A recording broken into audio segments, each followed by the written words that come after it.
Well, hi there. This is Phil Simberg again for the USBGF, and I am sitting here at the Chicago Open Tournament, so I'm sorry about a little background noise, but Bill Riles asked us to do a quick video to explain people how to use the transcription mode and abilities of Extreme Gammon. So I brought with me one of the top experts that I know of that does a lot of transcribing of matches, Justin Nunez, who's a volunteer for the USBGF, to help us today. And let me just set the stage. I'm going to open Extreme Gammon on my computer. And if you don't have Extreme Gammon, you can buy it. Go to www.extremegammon.com. And if you're a member of the USBGF, you get a 20% discount. We highly recommend the program. It's the best out there. Okay, so you can go to game transcription. Now, what does game transcription mean? You can play a match on a board and move by move put it into Extreme Gammon so that you can analyze each play and overall play, and just like you would analyze a match if you played it right on Extreme Gammon, or if you had played it on another website and brought it into Extreme Gammon. The very useful tool to see how you're doing. But a lot of people also are videotaping their games today. And when you videotape a game, then how do you know how well you played? And how do you know which moves are right or wrong? You have to hand input it by transcribing it into Extreme Gammon, and Extreme Gammon then does its evaluation thoroughly from there. And a lot of people are intimidated by this program. I've tried it many times, and I'm still a little confused exactly how best to use it. There are people who spend a lot of time and effort on behalf of the backgammon community to transcribe matches, who are putting in hours doing this for major matches. I hope that we come up with some kind of a kitty or pool or some way to compensate these people in the future. I'm just throwing it out there to have you think about, because these people they're going above and beyond to transcribe matches. As you can see, it is a little bit laborious and a lot of concentration. I find it easier to play than to transcribe myself. There is a library that we keep on the USBGF website. It's called under Lessons or Problems Videos. There's about 160 or 70 videos that I've produced with a lot of guest teachers helping me describe cube action and so on. And this will be in there as well. When you go to that library, help yourself. There's about 160 backgammon lessons there, free as a benefit to USBGF members. And we're not charging for this video either. It's available to all of our membership and maybe even some guests. That's up to Bill Riles to describe. With all that, I'm going to turn it over to Justin, who's going to show us how to do this whole thing. Okay. Gonna wear it? Sure. All right. Thank you, Phil. Hope you guys can hear me okay.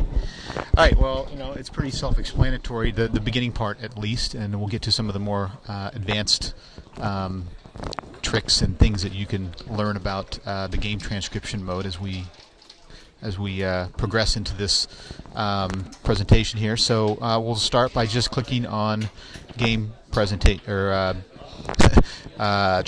mode. So By the way, you can go there through File. Right. Put your cursor up on File. Right. And open and get there that way too. Yeah, that's from the previous box there. This is pretty self-explanatory. All you want to do is just go in there. You want to fill everything out, paying close attention to the match length. Match lengths can be anywhere between 5 and 25. Just depends on where you're at and what the tournament conditions call for. One of the things that always seems to kind of get me and trip me up a little bit is the fact that XG mentions that the bottom player is on top of the top player. So when you're setting yourself up to transcribe a match, sitting next to the table, getting ready to have the players begin the match, and then you enter all the moves and the plays.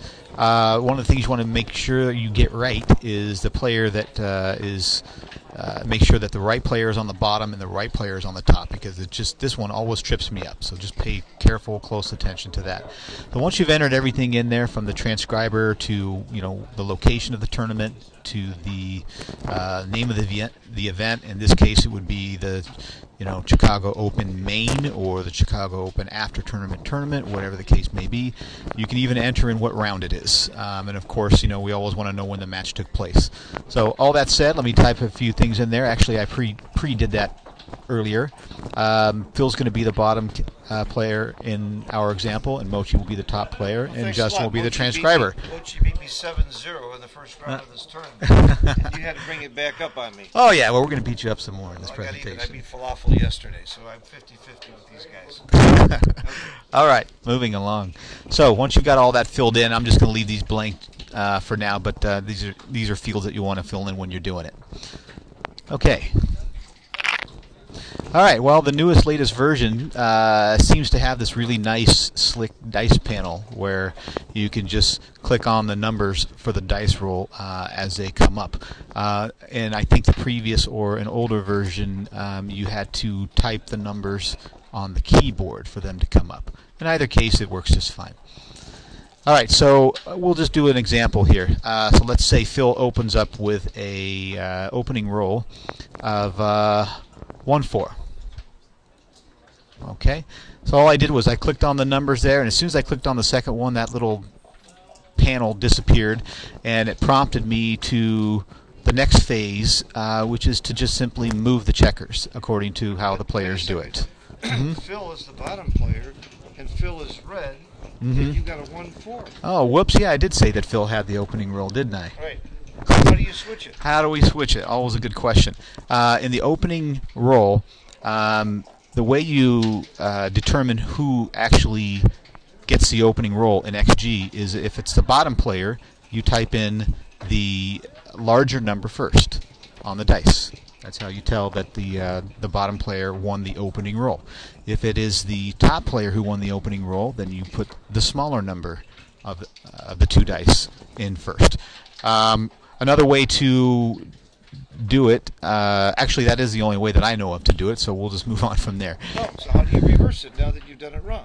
What you do, right. What you do is there's a shortcut or a hotkey that you can use, and it's simply it's typing the letter T. Okay, after you've confirmed what your dice roll is, and you've gone past that to the point where you're now ready to enter in the checker play, and you go, oops, I realize I misentered the roll. All you have to do is hit the letter T. This little box comes up. I think there's another way to do it. Okay. Don't say yes, say no. Say no. Okay. Okay, so now if you type in 4-1 right over the 1-4 that was there, reverse it that way. That's another fantastic way to do it. You just retype it. Just type right over it. And let's say we did it wrong. Let's say that Phil rolled a 4-2. You type in, I'm hitting the 4 and the 2 on the keyboard. Wait a minute. What if it was really Mochi who got the opening roll and it was a 5-3? I would put 3 and then 5 and make it Blue's opening roll. Exactly. So you can change it any way you want.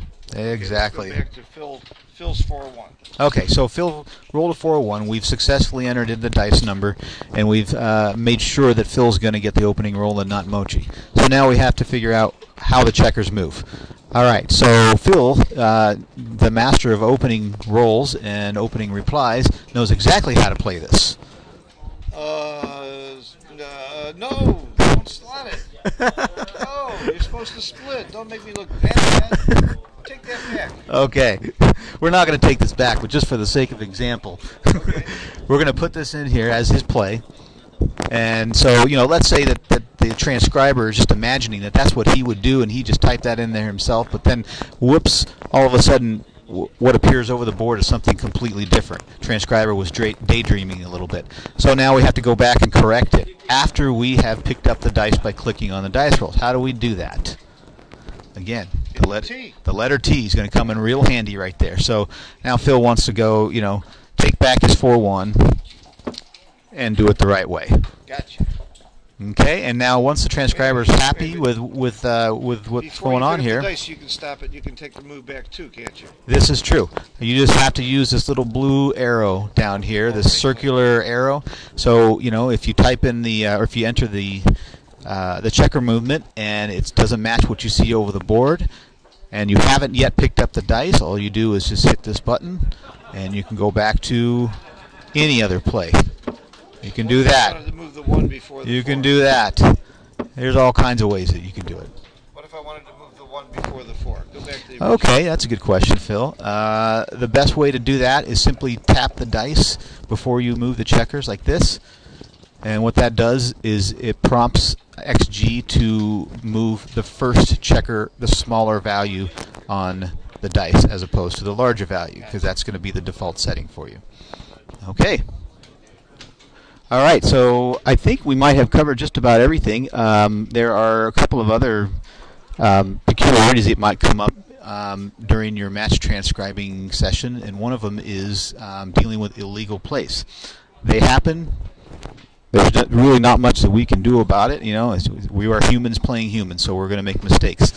So let's just say that your opponent rolled a 4-1.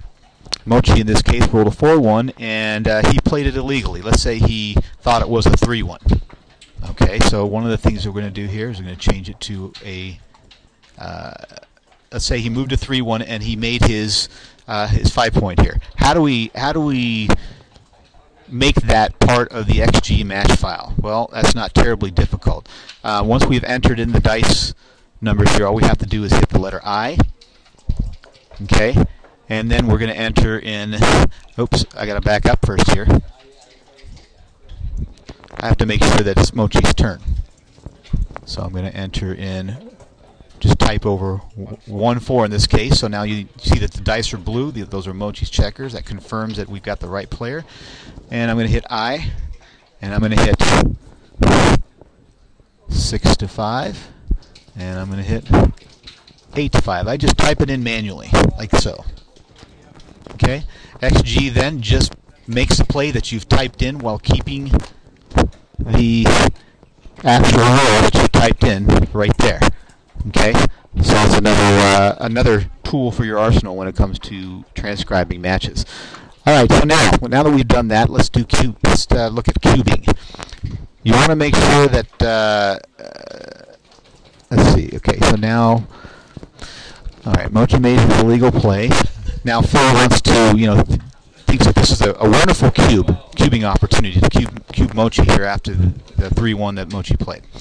Okay. If you click anywhere on the screen which prompts XG for you to enter in a dice roll, you don't want to do that. You want to make sure that you hit the cube. All you have to do is click on the cube, double, hit yes, and of course Mochi is going to pass. Yeah, Mochi would pass. He definitely passes. Okay, so then it prompts you for the next game. All right, I think I've covered just about everything, unless Phil, you can think of. All right, here you go.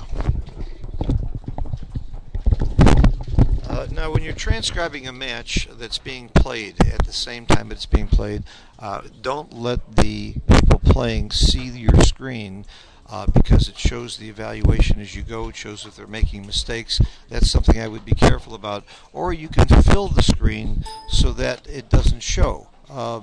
Let me just give you an example. If you make your screen full so that the panel on the side doesn't show, you can hit Control-Alt-F. Let me do that. Control-Alt-F. And now you see that the panel disappears and no one can see if they made a mistake or how they're playing. And that might be a good way to play, even if you're transcribing a live game that you might be playing. And then when you want to get back to a split screen again, Control-Alt-N will take you right back. Or you can go to options, full screens, and so on. These short keys are going to be a big help to you, and we recommend if you go into the help screen of XG and go to transcribing, you'll see that there's a bunch of hotkeys that you can use to do things quicker and faster and better. Justin, anything more to add? Yeah, just a couple of little pro tips, I guess, that you won't find in the XG help section. When you're sitting there live over the board getting ready to transcribe a match. One of the things is you want to make sure you position yourself on the side of the board where the bear-off is taking place. Otherwise, you're going to find yourself more often than you might like just standing up and looking at over the bar of the backgammon board to see the dice that land right on the other side of the bar. You want to definitely be on the side where the most amount of action is happening, where you could see the checker plays being ripped off, because that's where the action usually gets faster and more furious. So I've just found that it's a lot better to position yourself on the side of the bear off. Another thing that you want to think about is stacking chairs. Okay, you want to be kind of up high so that, again, you can see those dice rolls that land next to the bar that might be otherwise out of your scope of vision. And most importantly, something that a lot of us oftentimes overlook is save your work. At the end of every game, Control S will give you the opportunity to save your work. You never know when the computer's going to malfunction, or you just hit the wrong key, operator error, and you lose everything. That would be tragic. And I think the last note I want to make is that in my experience of recording matches, I'm not perfect. I've made a lot of mistakes doing it, and I've sometimes had to ask the players to pause momentarily while I try to fix the error. I've never met any player that had a problem or an issue with me asking them to stop, so don't hesitate to do that if you find yourself in a position where you need to ask the players to stop so that you can kind of catch up and fix your mistake.